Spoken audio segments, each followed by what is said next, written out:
Hello everyone, this is Nalini Vaid, your chemistry teacher, back with the new video of 12th class, that is chemistry in everyday life. Today we will study the third subdivision in the chapter, that is cleansing agents. In this section we will study about soaps and detergents. So let's start. बेटा ये soaps and detergents exactly वो जो आपके 10th class में था content, ये वही है. तो इतना डिफ़िकल्ट नहीं है, आप लोग 10th वाला भी कंटेंट कैरी कर सकते हैं इसमें. Soaps are defined as the sodium और potassium salts of long chain fatty acids. हमारे ये जो लॉन्ग चेन मतलब जिसमें कार्बन नंबर्स ज़्यादा रहेंगे वो वाले जो फैटी एसिड्स रहते हैं, इनके साथ जब सब्स्टिट्यूटेड सोडियम और पोटेशियम होंगे उनको हम लोग सोडियम और पोटेशियम सॉल्ट बोलते हैं. किसके? फैटी एसिड्स के. उनको हम लोग सोप बोलेंगे. तो soaps are defined as long chain fatty acids along with sodium and potassium. The sodium salts used here are formed by heating fat with aqueous sodium hydroxide solution. वो बोल रहा है कि ये जो हम सोडियम सॉल्ट की बात कर रहे हैं, दैट इज़, ये मैंने बोला ना अभी, फैटी एसिड के सोडियम और पोटेशियम सॉल्ट. ये जो सोडियम सॉल्ट यहाँ पे बन रहे हैं वो कैसे बन रहे हैं? हम लोग क्या करते हैं, फैट को हीट करते हैं. किसके साथ? Aqueous solution of sodium hydroxide. Aqueous solution मतलब NaOH को पानी में मिक्स करके हम लोग फैट के साथ डाल के उसको हीट कर देते हैं. And this process is called as saponification. See what we are having here. यहाँ पे ये मैंने एक फैटी एसिड लिया है और यू कैन से एक कंपाउंड है जिसका नाम है glycerol ester of stearic acid.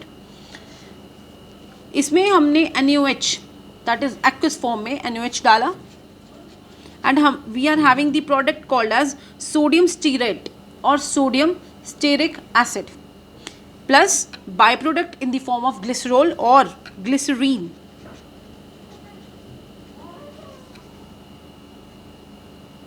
हुआ क्या यहाँ से? हमारे पास ये H35 सॉरी COO, साथ में ये Na यहाँ पे, प्लस ये जो OH it will get here CH2OH. Simple. Soaps do not work in hard water. ये हार्ड वाटर में काम नहीं करते हैं क्योंकि जब ये हार्ड वाटर में कंबाइन होते हैं, हार्ड वाटर में जब ये मिक्स होते हैं तो वहाँ पे इनकी इनसॉल्यूबल फॉर्म्स बन जाती हैं. वो इनसॉल्यूबल फॉर्म्स क्या है? Calcium and magnesium salts. And ये कैल्शियम एंड मैग्नीशियम सॉल्ट्स जो होती हैं जब ये वाटर में प्रेजेंट होती हैं तो ये वहाँ पे इनसॉल्यूबल फॉर्म में रहेंगी. सेकेंड, अगर ये वहाँ पे क्लींजिंग एक्शन करता भी है तो वो बड़ा यूजलेस सा नेग्लिजिबल काइंड का रहता है. So soaps do not work in hard water because those ions form insoluble calcium and magnesium compounds by reacting with calcium and magnesium present in the water. ये calcium and magnesium compounds कैसे बने? वही जो hard water में calcium and magnesium present है.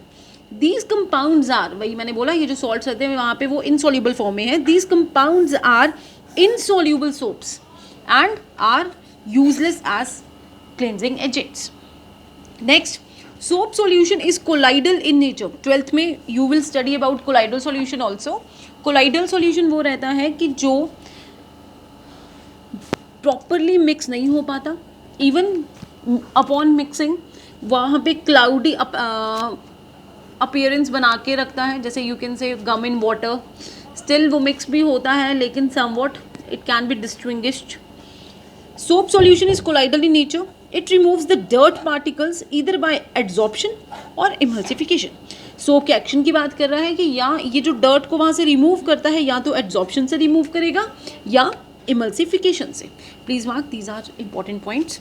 Colloidal solution और soap जो है वो कोलाइडल सॉल्यूशन बना रहा है. ये जब डर्ट को रिमूव कर रहा है तो एड्जॉर्प्शन या इमल्सिफिकेशन के प्रोसेस से रिमूव कर रहा है. इंपॉर्टेंट है, अच्छा है, ईजी है. Now we will discuss the detergents. So, detergents are defined as sodium salt of long chain sulfonates and sulfates. Soaps में हमने बोला था these are the sodium और potassium salts of long chain fatty acids. And यहाँ पे sodium salt है लेकिन किसके? sulfonates के या sulfates के. These are sodium salts of alkyl benzene sulphonic acids. और दूसरी डेफिनेशन ये है कि ये सोडियम सॉल्ट हैं किसके, एल्काइल बेंजीन सल्फोनिक एसिड्स के। इनका जो स्ट्रक्चर है वो ऑलमोस्ट सोप की तरह ही होता है। Their structures are similar to soaps, they behave like soaps in having cleansing properties. वो बोल रहा है कि ये सोप की तरह ही बिहेव करते हैं क्योंकि इनकी भी क्लींजिंग प्रॉपर्टीज़ होती हैं, लेकिन still yet they do not contain the usual soaps like sodium salts और फैटी एसिड्स। लेकिन वो फैटी एसिड्स वाला कंटेंट इनके अंदर प्रेजेंट नहीं होता। These are rather better cleansing agents than soap. ये सोप से बेटर क्लींजिंग एजेंट्स हैं as they do not form insoluble calcium and magnesium salt with hot water. क्योंकि ये हार्ड वाटर में भी अच्छा सा काम करते हैं, ये वहाँ पे इनसॉल्यूबल फॉर्म में कन्वर्ट नहीं होते। They can be use even in the hard water, हम इनको हार्ड वाटर में भी यूज़ कर सकते हैं। अनलाइक सोप्स, जो डिटर्जेंट्स हैं they are not completely biodegradable, मतलब ये कम्प्लीटली डिकम्पोज नहीं होते और डिग्रेड नहीं होते हैं, and hence they cause water pollution, और ये वाटर पॉल्यूशन कॉज करते हैं।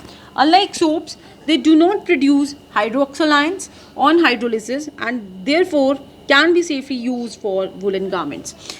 जब हम लोग सोप को वाटर की प्रेजेंस में वुलन गारमेंट्स में यूज़ करते हैं, वहाँ पे फॉर्मेशन होती है हाइड्रोक्सिल आयंस की, इसलिए हम लोग वो हाइड्रोक्सिल आयंस जो हैं वो स्टिक हो जाते हैं उस कपड़े को और डेफिनेटली उसकी क्वालिटी को डिस्टर्ब करते हैं। लेकिन डिटर्जेंट्स के केस में ऐसा कुछ भी नहीं है, वैसे हाइड्रोक्सिल आयंस फॉर्म नहीं करते even on the mixing with water. जो डिटर्जेंट मॉलिक्यूल है हमारे पास, it consist of a long hydrocarbon chain which is water repelling और हाइड्रोफोबिक पार्ट। हमारे पास अभी हम डिटर्जेंट का स्ट्रक्चर डिस्कस कर रहे हैं। जो डिटर्जेंट है इसका एक एंड जिसमें लॉन्ग हाइड्रोकार्बन चेन है उसको water repelling part, hydrophobic part और नॉन पोलर एंड बोलते हैं, राइट। इसी को हम लोग हाइड्रोफोबिक टेल भी बोल सकते हैं। Where as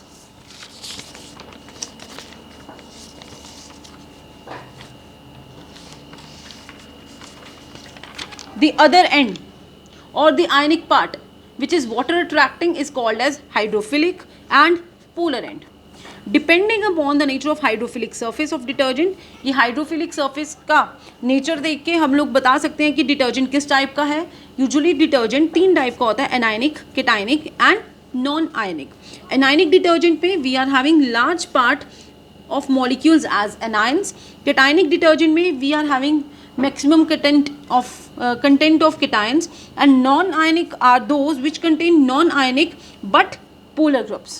These are not ionic there but still they are polar in nature that can form hydrogen bond with water, जो कि हाइड्रोजन बॉन्ड बनाएंगे किसके साथ, वाटर के साथ। हमारे पास इसका लास्ट सेक्शन ये है cleansing action of detergents and soap, वो हम लोग सरफेस केमिस्ट्री चैप्टर में डिस्कस करेंगे। टिल देन आप इस चैप्टर के अच्छे से नोट्स मेंटेन करें, लर्न करें इसको। वेरी इजी चैप्टर, छोटा सा चैप्टर है और डेफिनेटली 3 to 4 मार्क्स ग्रैब करने में हेल्प भी करेगा।